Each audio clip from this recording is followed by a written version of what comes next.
Market లో invest చేసి మీ డబ్బులు డబుల్ చేసుకోవాలనుకుంటున్నారా? సుందరరామిరెడ్డి గారి సెమినార్ కి అటెండ్ అవ్వండి.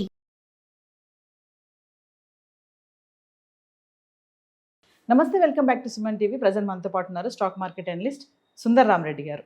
నమస్తే సార్. నమస్తే. సార్, ప్రముఖ ఆర్థిక సంస్థ సిటీ గ్రూప్ మరి బంగారం ధరలపై తన అంచనాలని తగ్గించింది. ఎందుకు అంచనాలు తగ్గాయి అంటే? నెక్స్ట్ సెప్టెంబర్ కల్లా గోల్డ్ ప్రైస్ ఇంకొక 20% డ్రాప్ అవుతుంది. ఇప్పుడున్న ప్రైస్కి 20% డ్రాప్ అవుతుంది. బట్ లాంగ్ టర్మ్ పాయింట్ ఆఫ్లో మాత్రం మళ్ళీ $5,000 వస్తుంది.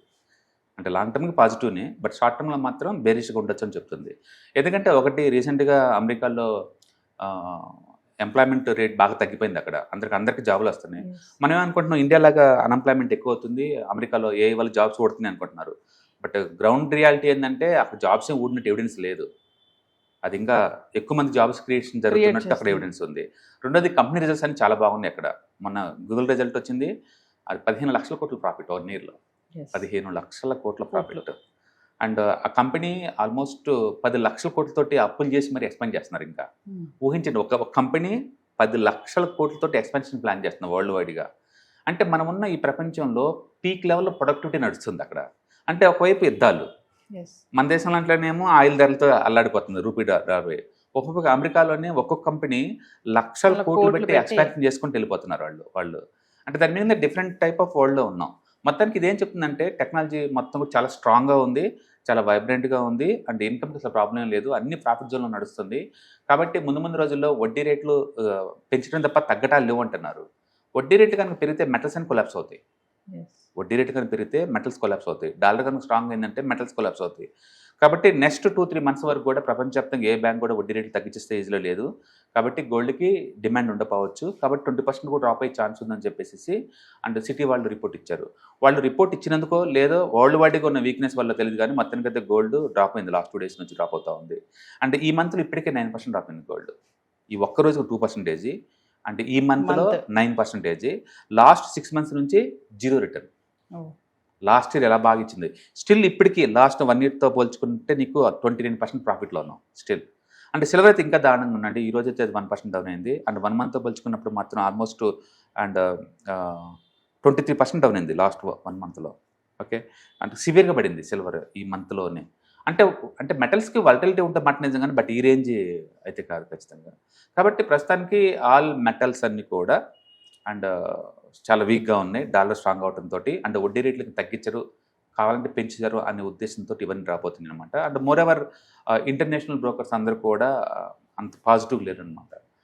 అంటే మోర్ ఎవర్ లాస్ట్ 1 year గట్టిగా వచ్చినాయి కాబట్టి నెక్స్ట్ ఈ 1 year సడివిలు ఉండే ప్రాబిలిటీ ఎక్కువ ఉంటుంది.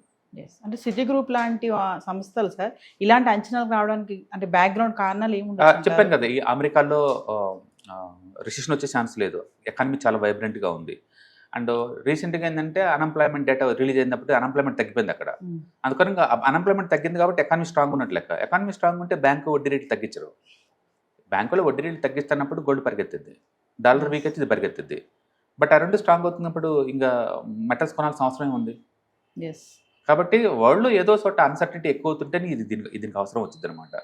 కాబట్టి ఇప్పుడు లేదు. ప్రపంచవ్యాప్తంగా అన్ని దేశాలు కూడా డాలర్ని ఎలా ఉంచుకోవాలని ట్రై చేస్తున్నాయి. కాబట్టి నాకు తెలిసి బ్యాంక్స్ కూడా, సెంట్రల్ బ్యాంక్స్ కూడా గోల్డ్ కొంత స్లో చేసినట్టున్నాయి. అందుకని వరల్డ్ వైడ్గా ఈ వీక్నెస్ కనపడుతుంది. అండ్ గుర్తుపెట్టుకోండి, ఈ బంగారు రేటు డ్రాప్ ఇండియా మాత్రం కాదు, it's world wide. World wide తగ్గుతున్నాయి.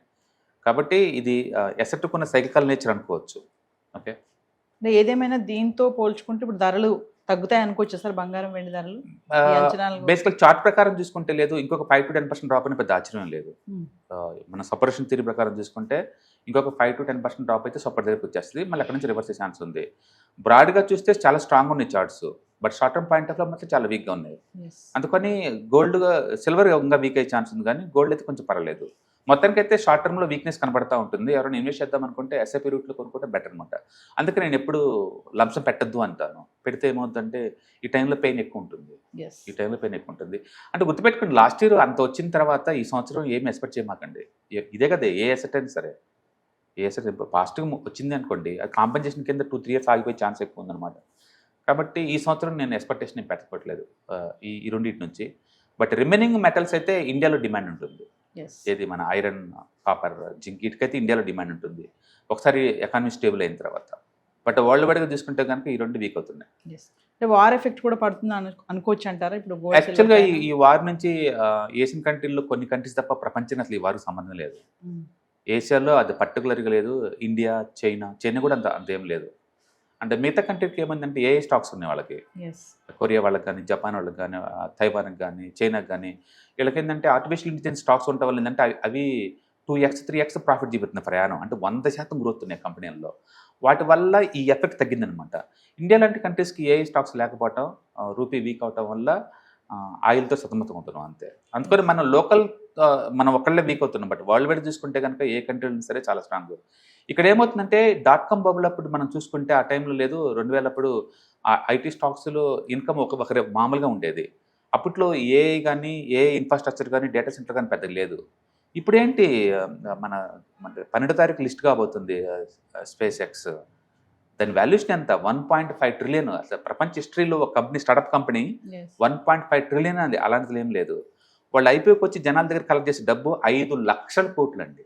5 లక్షల కోట్లు. 5 లక్షల కోట్లు వాళ్ళు కలెక్ట్ చేస్తున్నారు పబ్లిక్ దగ్గర నుంచి. And 1.5 lakh crore. Next ChatGPT లైన్లోకి వస్తుంది, వాళ్ళు వస్తున్నారు. ఓపెన్ ఏఐ వాళ్ళు దగ్గర 1 ట్రిలియన్కి వస్తున్నారు వాళ్ళు కూడా.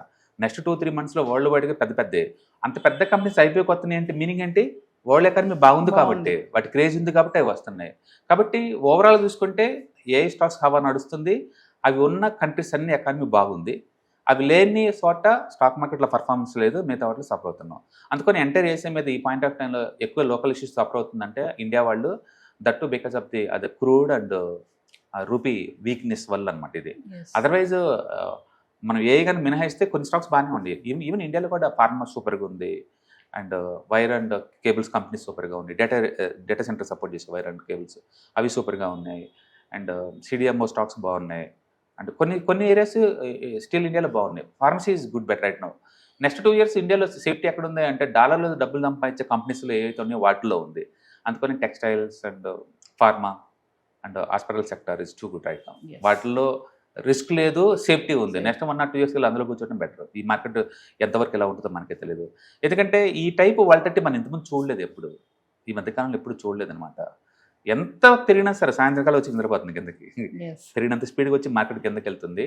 అండ్ డే ట్రేడింగ్ వాళ్ళు చాలా క్రేజీ సఫర్ అవుతున్నారు. బెస్ట్ ఏంటంటే మార్కెట్ మన ఫేవర్గా ఉన్నప్పుడు అటాక్ చేయడం బెటర్. మార్కెట్లో ట్రేడర్ అంటే రోజు పోయి మార్కెట్లో యుద్ధం చేయాల్సిన అవసరం లేదు కదా.